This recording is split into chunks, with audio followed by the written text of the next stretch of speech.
Moi, je me sens complètement inscrit dans vos préoccupations et pourtant j'ai une démarche et une histoire complètement décalée. Donc j'essaie de pas trop vous ennuyer avec mes petites babettes parce que moi j'inverse un peu le gâteau. C'est-à-dire que dans l'inscription du vivant en ville, je vais partir d'abord de la petite babette pour aller vers la grosse et le cheval en l'occurrence. Je n'ai pas encore trouvé plus grand. Et pour moi, la cerise sur le gâteau, c'est d'arriver jusqu'au cheval, mais le gâteau, c'est démarrer par le tout petit petit, quoi. Donc il y a deux façons pour moi d'aborder ce rapport au cheval et au vivant en ville.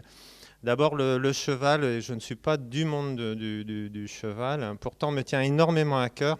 Je crois qu'il y a quelque chose qui est profondément inscrit dans notre histoire et notre patrimoine humain. Juste la petite anecdote de Bucéphale avec Alexandre le Grand, quand même. En 15 ans, il a conquis le plus grand espace empirique de l'histoire. En 15 ans seulement, hein, même pas 12, je crois. Et il a assassiné tous ses proches et tout pour être le seul maître à bord. Bon, il n'était pas si horrible que ça, mais enfin, il n'y avait pas d'état d'âme. Et il a dressé par lui-même son cheval, donc il n'y avait pas de problème de 600 heures de formation et choses comme ça. Ils étaient tous nés dans cette marmite, il n'y avait pas, voilà, il avait ça dans le sang. Et d'ailleurs, son père lui a dit, tu vas devoir inventer l'empire, enfin le territoire qui sera le tien, vu comment il s'était débrouillé pour dompter Bucéphale. Et la seule chose qui l'a fait arrêter sa conquête du monde connu à l'époque, c'est la mort de Bucéphale. Voilà. Donc il a été effondré à la mort de son cheval alors qu'il avait assassiné tous ses proches. Donc je pense qu'il y a quelque chose d'intrinsèquement vrai entre nous, entre l'homme et l'animal, et particulièrement le cheval. Voilà. Et donc je vais avec cette sincérité vers le cheval alors que je ne monte jamais dessus, mais c'est une bête qui m'attire et qui, je pense, parle énormément de nous. Alors, j'y vais avec un autre moyen qui est plutôt donc une autre parabole après Bucéphale, c'est celle de l'effet colibri. Donc c'est une petite légende sud-américaine. La forêt est en feu et puis tous les grands animaux se sauvent pour sauver leur vie. Et puis il y a le petit colibri qui fait des allers-retours et qui balance une goutte d'eau par-ci sur le feu. Et les animaux lui disent mais t'es fou, qu'est-ce que tu fais? Et il dit ben, j'aurais au moins fait la part de ce que j'aurais pu, la part du boulot, quoi, voilà. Donc la parabole là-dedans, c'est-à-dire qu'il n'y a pas de petits gestes. L'efficacité peut venir de l'addition des petits gestes. Voilà, donc c'était deux anecdotes, une historique et l'autre qui est on va dire une légende, mais qui sont deux points d'accroche, qui sont deux points de vérité et qui nous tiennent plus ou moins implicitement. Alors donc le premier flyer, on voit la petite bergeronnette en haut à gauche, là elle disparaît dans les lumières, si on avait pu éteindre, ça serait mieux. Et justement, nous, on nous envoie des commandes de ville. On travaille notamment sur la ville de Mordel. Il y a 50 hectares à urbaniser, donc c'est pas un petit morceau, c'est une vraie ville qu'on va faire autour de la ville. Et eh bien, la Bergeronnette, elle fait jamais partie de l'appel d'offres ni des préoccupations, et ainsi de suite. Et pourtant, nous, on va la mettre au goût du jour et puis on va la mettre en avant-scène parce que derrière, on pourra faire la ville autrement et tout simplement, je pense, et c'est ça que disait Françoise tout à l'heure, la démarche hédoniste, c'est, je pense sincèrement qu'avec du vivant en ville, alors on parle de la matière animale, mais on parle de la palette végétale aussi. L'implicite aussi, c'est que le premier des vivants, c'est l'humain, donc on travaille pour l'humain. Et je suis convaincu que vivre en ville avec du vivant autour de soi au quotidien, c'est infiniment plus beau, plus agréable et plus durable. Donc je n'ai pas une approche économique, ni écologique, ni philosophique. C'est tout ça en général. Et on le fait dans cet esprit de synthèse qui est celle nécessaire pour l'urbaniste, quoi. Alors, voilà. Oh, mais c'est pas grave, hein. Tant pis pour la bergeronnette. Voilà, la problématique du vivant-ville et particulièrement du cheval utilitaire. Nous, dans notre travail d'urbaniste, pour arriver jusque-là, on commence bien sûr par les petites bêtes, mais très vite par l'éco-pastoralisme est la meilleure des portes d'entrée parce que le cheval va brouter aussi et savoir additionner le mouton, la chèvre et la vache quand on peut et le cheval. Avec ça, on a la prairie la plus belle qui soit parce qu'ils n'ont pas le même dessert sur la prairie, donc on est sûr qu'ils vont tout brouter sans leur donner trop faim, et ainsi de suite. On fait des rotations et on aura les plus jolies prairies qu'on s'arrange pour dessiner à l'intérieur du projet urbain, donc ça fait vraiment une interface entre la ville et la campagne, quoi. Donc on a des déconstructions de cet ordre-là pour avancer sur nos décisions. Et puis là, j'ai juste un premier petit plan, mais je vais le faire au galop, c'est ça. Alors, pour l'effet colibri, justement, puisque c'est une façon pour nous de jauger l'authenticité des personnes auxquelles on s'adresse, généralement des élus, mais il y a beaucoup de commissions paritaires, et puis des fois des projets participatifs, alors avec des habitants. C'est une façon de voir jusqu'où on peut aller dans l'inscription du vivant en ville, c'est-à-dire le vivant sous son toit, quasiment, quoi. Donc, dans nos cahiers de recommandations en urbanisme, on met tout le temps les schémas, les détails précis pour mettre différents nichoirs en fonction des orientations, altimétrie. Eh bien, on va avoir le martinet, on ne le met pas à 2 mètres du sol, par exemple, et des choses comme ça. On le met plutôt plein sud et pas au nord. Le moineau, c'est un petit peu partout, mais il est grégaire, donc il faut additionner les nichoirs si on veut que ça fonctionne et tout et tout. Et on donne des détails, et c'est généralement dans nos appels d'offres. On le voit en haut à droite, c'est dans un collectif. Il y a 18 nichoirs, dont notamment là, les nichoirs à martinet. Ils sont en hauteur, plein sud. On met des maternités à chauve-souris également. Voilà, tel qu'on le voit ici. Et puis là, perdu dans un bardage, c'était pour une médiathèque qu'on a réhabilitée. Donc les élus sont contrefichés complètement. Mais on a intégré ça, on a embarqué les entreprises avec nous, on a dessiné des détails de nichoirs. Ils l'ont fait gracieusement dans le cadre de leur intervention de charpentier. Ça les a fait sourire, ils ont embarqué tout ça avec nous, ils les ont fait. Et à la fin, quand on a fait la réception du bâtiment avec Madame le maire, presque bras dessus, bras dessous, on est voilà, c'est bien, on est content, ça marche. Et puis je leur dis, ben voilà, les nichoirs dont vous ne vouliez pas, vous voyez le petit trou qui est ici, ben ça sera pour là, plutôt la maison. J'en avais d'autres, c'était plutôt pour les moineaux. Et puis il y avait une maternité à chauve-souris aussi dans ce bardage, qui est une isolation par l'extérieur. Et elle a adoré, en fait, ils ont trouvé ça intéressant, quoi. Donc quand ça n'était pas partie du tout du débat, on le fait quand même, et on se rend compte qu'au final, les gens ne sont jamais déçus ni agacés, et que ça embarque un petit peu les gens dans cette démarche. Donc on va toujours... Voilà, je vais aller du petit vers le gros. Et ça, c'était une demande de la ville, tout simplement, comment faire pour remettre en eau propre un étang qui se trophisait sur Rennes. Et l'idée a été, avec un technicien de la ville de Rennes, Bertrand Martin, d'installer un animal qui est sauvage, mais en pleine ville, puisqu'il venait régulièrement pour faire une nichée, c'est la poule d'eau, la gallinule. Et tous les ans, vu que les gens, quand ils arrivent en ville, pensent animal, mais domestique, c'est-à-dire le chat. Et tous les ans, le chat venait manger les poussins. Donc c'était impossible d'espérer que la poule d'eau s'installe réellement. Donc le but était d'amener les élus à s'intéresser à cet étang pour le remettre à sortir de l'eutrophisation de cet étang. Et donc l'inscription du vivant là était un projet extrêmement politique. Le but était de redécouvrir, enfin d'amener des fonds pour dépolluer l'étang et le dévaser, quoi. Donc avec des élèves, je suis enseignant aussi à l'école des Beaux-Arts, donc vous avez Marina en haut, là, une des élèves des Beaux-Arts, elles ont décidé de faire des nichoirs flottants. Elles ont fait les premiers prototypes qu'on voit ici, des maquettes prototypes. Et puis on voit la première mise en eau ici avec l'équipe technique, et ça a amené à ce résultat de récupération d'anciennes boules, vous savez, transparentes là, pour l'éclairage, qui fait une pollution lumineuse en plus dans les villes. C'est très peu efficace puisque ça ne bombarde pas vers le sol mais partout. Donc on les recycle sur Rennes, ils sont entassés, donc on a décidé de recycler ces matériaux. Ils ont été peints avec des peintures environnementales et ainsi de suite, mais c'est une intervention très paysage land art comme on dit, quoi. C'est pas du camouflage, bien au contraire, il fallait que ça soit ostentatoire.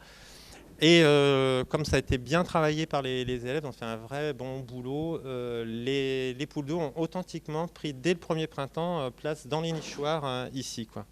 Voilà. Donc tout d'un coup, le regard des gens déjà les gens ont découvert qu'il y avait des poules d'eau, ce que c'était que des poules d'eau. Il n'y avait plus que il n'y avait pas seulement les canards.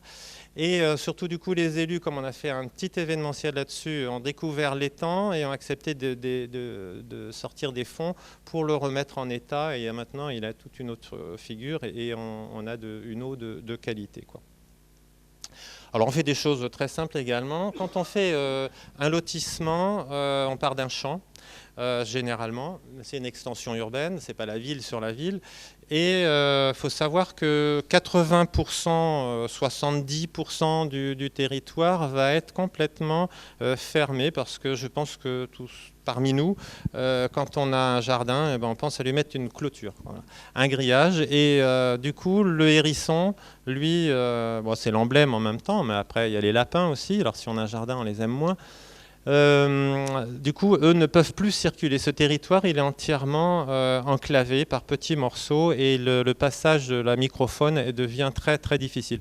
Donc on a dessiné cette petite silhouette qui a été vendue par la LPO à un moment et puis qui est maintenant en vente dans une autre association en Isère et qui consiste à avoir une décoration de jardin. Le but, c'est de décider par le plaisir la décoration de son jardin. On clipse ça sur le grillage et on découpe le trou, donc le grillage ne se détend pas et ça reste une décoration et un passage pour la microfaune. Voilà, alors on en arrive sur les projets urbains. Donc on commence toujours par une palette végétale pour voir en quoi il y a une interaction avec la palette animale. Donc on a des orchidées bourdons sur la gauche, une couleuvre sur la droite. Et le but pour nous après est de partir de ça pour organiser ce qu'on appelle des balades gourmandes sur nos projets urbains. Et dans le cahier des recommandations après pour ceux qui vont construire, alors il y a obligation d'un nichoir. Donc moi je ne signe pas le permis, enfin mon visa pour le permis avant l'instruction s'il n'y a pas un nichoir. Et on donne toute une palette végétale indicative, elle doit être utilisée au moins 50%, et on met en face en quoi c'est utile pour la biodiversité, la capacité à intégrer le nichage de tel ou tel oiseau, et puis les baies que ça va créer, et en quoi ça sera utile en fin de saison, et ainsi de suite, quoi. Le but étant de ne pas gaver les animaux au printemps, ils ont ce qu'il faut, mais plutôt en fin d'hiver, quoi. Donc les senelles et compagnie, même prunelles, sont les bienvenues parce que c'est des choses de fin de saison. Ça, c'est une petite expérience en cours. C'est le Festival des Jardins de Chaumont-sur-Loire. Donc, c'est un festival avec un appel à projet international. Donc, il y a eu 300 projets. On a eu la chance d'être dans les 20 retenus. Et on a fait une parcelle qui illustre, on appelait ça Néo-Noé, donc la montée des eaux et toutes ces choses. Et la thématique annoncée était celle du jardin du siècle à venir. Et nous, on a glissé là-dedans la thématique de la biodiversité à travers, bien sûr, les plantes qu'on a installées sur les totems. Ce sont des totems qui servent à dépolluer l'eau. Donc ça aussi, c'est important en termes de biodiversité, c'est la qualité des milieux. Donc c'est de pomper l'eau des étangs qui généralement souffrent d'eutrophisation ou de développement d'algues et la baignade n'est plus possible. Donc on pompe l'eau des étangs. Alors là, c'est version miniature pour un jardin parce que c'est conçu pour les grands paysages, les étangs et choses comme ça. Ce sont des alignements comme des bouchots, si vous voulez. Donc on plante à la verticale avec très peu de substrat, bien évidemment, pour les racines. Et on pompe dans l'étang. Ça tombe en partie haute comme ça et ça descend. Et c'est tous les intrants qui sont dans l'eau, qui sont générateurs de développement des algues, qui vont nourrir les plantes. Donc ce sont des filtres, si vous voulez, verticaux et qui dessinent un paysage comme un paysage de Bouchot. Donc ça, c'est au festival des Jardins de Chaumont. Et à l'intérieur de ça, on a mis quelques totems avec des nichoirs.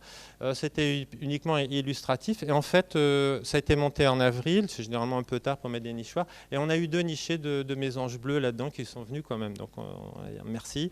Bien sûr, on a été envahi de grenouilles. Donc, on a toute une collection de grenouilles et de têtards. Et puis, on a eu aussi les tritons communs. On voit les larves de tritons ici dans ma main.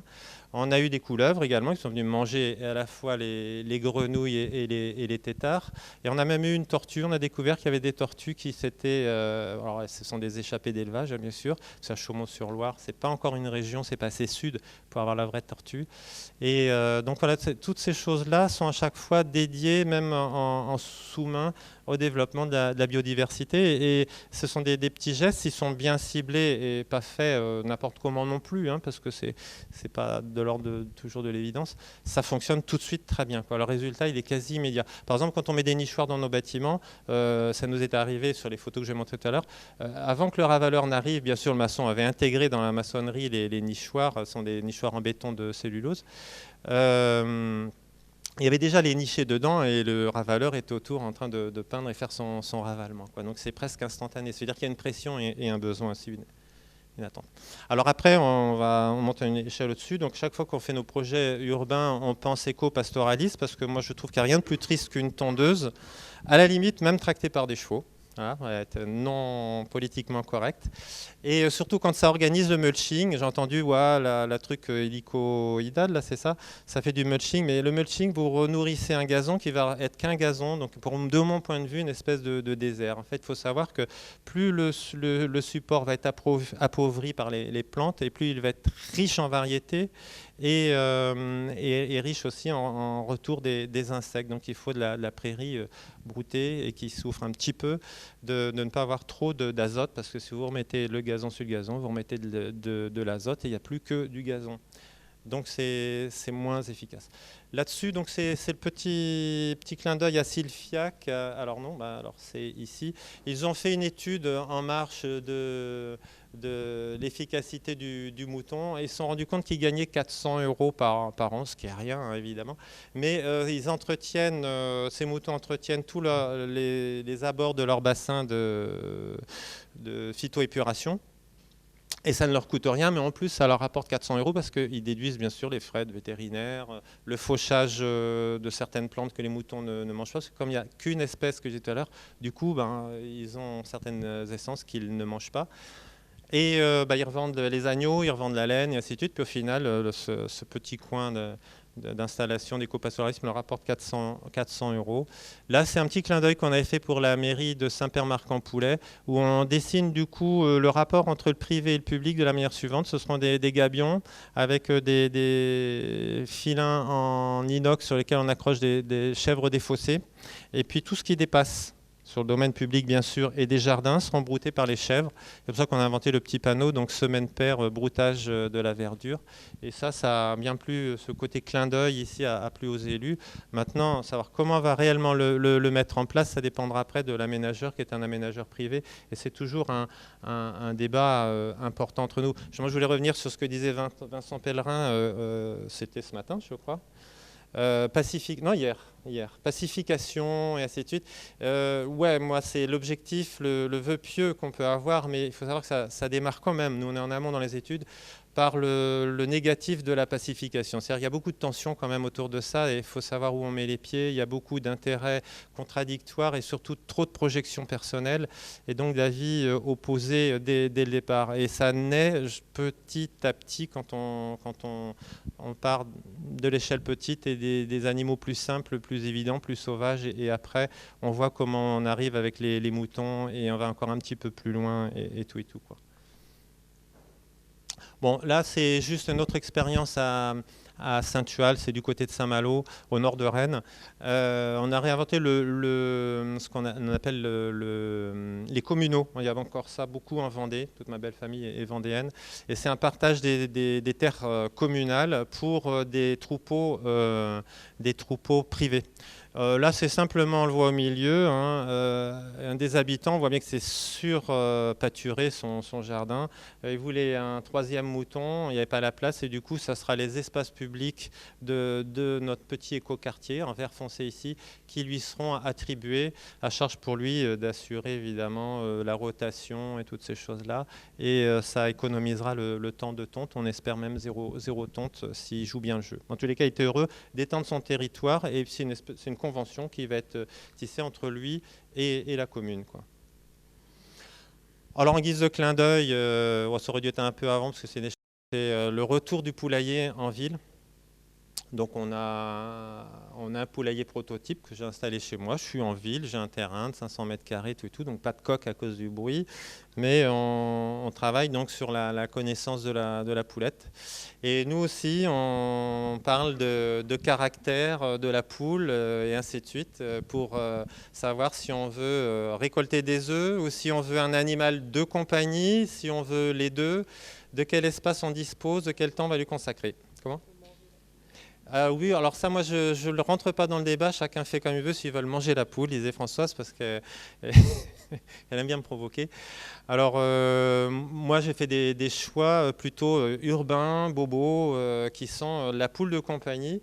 Donc, ça nous oblige à connaître les caractères des poules, mais il y a les poules de compagnie et qui sont des bonnes pondeuses aussi, la viandotte et ainsi de suite. Bon. Et j'ai aussi des poulettes que j'ai choisies parce que ce sont vraiment comme des chats, on les appelle, elles viennent sur nous, elles mangent dans la main, elles nous suivent dans le jardin et c'est un vrai bonheur. Et puis quand on veut les rentrer, on ne leur court pas après, il n'y a pas de stress, il y a un geste, quelques mots et elles rentrent dans leur poulailler, c'est que du bonheur. Par contre, hors de question de mettre des landaises ou des Sussex dans ce genre de projet ici. Vous allez stresser l'animal, elles vont stresser le reste du groupe et puis ce ne sera pas drôle pour vous. Et voilà, donc ça c'est très important. Comme vous parliez des caractères des chevaux, je comprends ce débat, mais moi je l'avais pour les poules.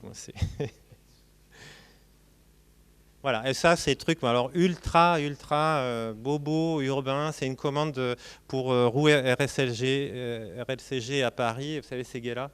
400 salariés, et puis on a eu à charge de faire avec un ami paysagiste un poulailler dans dans leur patio là-haut. Et c'est incroyable de voir le décalage entre l'urbain qui ne connaît que l'air conditionné et puis de mettre des poulettes dehors qui vont avoir la pluie, la neige et ainsi de suite. Et bon voilà, c'est juste un peu un clin d'œil. Ça n'empêche que il y a des vrais budgets qui sont développés pour ça, et c'est toute une affaire de com, d'image. Ça, c'est un retour sur nos écoquartiers, où je vous montre là, globalement, le traitement des nichoirs, la gestion des eaux pluviales qui vont alimenter via des jeux d'enfants et une fontaine ici, les noues qui sont un peu plus bas. Vous avez la prairie, donc une partie des constructions de ce même écoquartier. Et comme les noues ici étaient assez creuses en partie basse, parce qu'on doit répondre dans cette région à une crue, à des pluies vintennales, donc on est obligé d'avoir des choses un peu creuses. On avait essayé les jeux d'enfants et ça n'a pas du tout sécurisé dans la tête des parents, c'était pas bon, puis ils avaient largement assez de place partout ailleurs. Donc on a étendu le territoire du mouton, on a déplacé les clôtures et toutes les noues du coup sont broutées avec un système de rotation par les moutons et des chèvres. Et ça, c'est pas en régie, c'est effectivement les techniciens qui font la rotation, mais c'est une association privée de sauvetage de races anciennes qui est propriétaire des animaux, responsable de services vétérinaires et de la reproduction et toutes ces choses-là, quoi. Voilà, on arrive au cheval en ville. Vous avez cette vue classique. On voit en fait de notre point de vue, vous connaissez les chevaux, vous les pensez tout et tout, mais le simple utilisateur, il voit surtout le cul du cheval. Et donc il y a quelque chose à inventer ici pour celui qui va être dans la charrette. Ça c'est un autre débat, un débat de designer, mais il y a quand même quelque chose à inventer. Mais le cheval, il parle énormément, il parle aux urbains, il parle à ceux qui ont des projets de ville aussi, et c'est peut-être là qu'il y a le plus de choses dures et contradictoires qui sont dites, parce qu'il y a peut-être plus d'enjeux et beaucoup de projections personnelles là-dedans, quoi. C'est pour ça que la notion de pacification n'est pas si évidente, quoi. Alors nous, on a une petite déconstruction, on va dire plus théorique sur le rapport au cheval. Donc il y a la valeur immanente à laquelle je crois vraiment, c'est-à-dire qui est en soi, qui ne peut pas se définir autrement que par d'autres critères. Non, c'est en soi. Donc la beauté du geste, le rapport esthétique, une fascination, une présence amie, tout ça, je crois que vous le partagez complètement. Il y a l'approche romantique ou nostalgique, celle dont je me méfie le plus, qui est, je pense, le vrai ennemi pour nous. Regardez, la plupart des carrioles qui sont dessinées, elles ont encore des grandes roues, certaines encore des roues à bâton, certaines mettent le clignotant dans une espèce de, comment ça s'appelait, les petites lanternes et ainsi de suite. Ça dit beaucoup, enfin moi qui suis un peu designer. Et c'est quoi? C'est valoriser un terroir, un retour à certaines valeurs, une assise historique, vraie ou supposée, souvent une réaction à quoi? La ville égale béton, donc la fin du vivant et toutes ces choses-là. Et le contrepoint de la toute-puissance au sens de la présence de la technique. Il y a aussi le nouvel ordre écologique qui est souvent le point d'accroche aujourd'hui, donc un autre rapport à la planète, qu'on dirait cosmologique. Le bilan carbone, ça tombe bien, ça, on en parle tout à l'heure. D'ailleurs, je ne sais pas quel peut être le bilan carbone d'un cheval vu les paies qu'il envoie, les flatulences. Voilà. Le retour sur investissement, c'est un vrai débat que moi je connais mieux pour l'éco-pastoralisme parce que je sais le poids économique de moutons d'Ouessant par exemple, parce que je privilégie le nombre, donc la petite taille, parce qu'on calcule ça en équivalent bovin. En fonction de la superficie, on dit voilà c'est un équivalent bovin et un mouton, un land de Bretagne c'est 0,5, donc on fait 2 landes de Bretagne pour un équivalent bovin, mais on peut mettre 5 Ouessantins, donc je préfère mettre des Ouessantins parce que d'abord c'est une race très rustique et puis ça permet d'avoir un plus grand nombre, voilà, ça fait troupeau tout de suite, même dans les petits espaces. Bon, c'est suffisant, c'est bien. Et l'accès à la convivialité au sens de Illich, c'est-à-dire une capacité à s'approprier vraiment l'outil, c'est-à-dire que il y a derrière, je pense sincèrement, la présence du cheval, tout ce qu'on a vu sur le marché tout à l'heure, moi je trouve illustre bien cela, une capacité à s'approprier de façon simple. C'est qu'une affaire de goupille qui a dérapé un petit peu tout à l'heure, c'était pas une question de gestion électronique et de je sais pas trop quoi. Donc c'est ça, la convivialité au sens de Illich, c'est la capacité de s'approprier à moindre, on va dire, matière grise, un outil. C'est l'appropriation possible au sens sociétal, l'accès à la compétence. On en parlait encore, la fameuse 600 heures de formation et tout. N'empêche que celui qui est meneur ou groom, c'est ça, ils ont une compétence et que ça, c'est quelque chose d'extrêmement important. Et puis l'échelle humaine également, ça rejoint la notion de convivialité. Et je l'illustre par la petite photo qu'il y a derrière ici. Donc le nouvel ordre écologique, ben, c'est un petit peu la globalité, c'est surtout la présence des chevaux. Le romantisme, on voit la carriole ici qui était à Rennes, c'est là qu'il y a les clignotants dans les petites lanternes. La valeur immanente, c'est des choses qui ne peut pas s'expliquer en dehors d'elle-même. Vous voyez, les gens qui attendent ici, en fait, ce n'est pas les gens qui allaient monter dans la carriole, ils étaient là uniquement parce que le cheval, ben, il a cette présence et on s'arrête pour le voir. Et je ne connais pas beaucoup de gens qui se seraient arrêtés pour attendre la camionnette qui aurait fait faire le tour de la ville de Rennes. C'est vraiment parce que ce sont des chevaux qu'on est là et qu'on attend, quoi. Et les gens qui allaient faire le tour, ils étaient déjà dans la carriole, qu'on est trop pressés de monter, j'en faisais partie. Puis on voit Stéphane de dos, là. Donc c'est l'accès à la convivialité au sens de l'appropriation de l'outil et de la compétence, quoi. Voilà. Donc après, reste pour nous, je vais passer Saint-Père-Marc-en-Poulet, reste pour nous l'inscription dans un projet urbain. Alors comme on dessine des fois des grandes ZAC, c'est plus facile. Nous, on s'arrange toujours pour s'appuyer sur les corridors écologiques et puis sur les trames urbaines qu'on dessine. On s'arrange pour une trame sur deux, liaison douce. Et du coup, on prédimensionne les liaisons douces pour que la charrette puisse passer. On voit les rayons de giration qui ne sont pas du tout les mêmes, parce qu'on pense transport pour scolaire. Donc, on voit ce que peut donner c'est pas un vent, c'est une charrette, quoi. Voilà, la voiture hippomobile, il faut que j'apprenne les bons termes. Donc on a tous ces abacs ici, et si les élus nous suivent, c'est bon, on ira jusqu'au bout, mais s'ils ne nous suivent pas, c'est pas grave, on a tout prédimensionné pour que ça se fasse.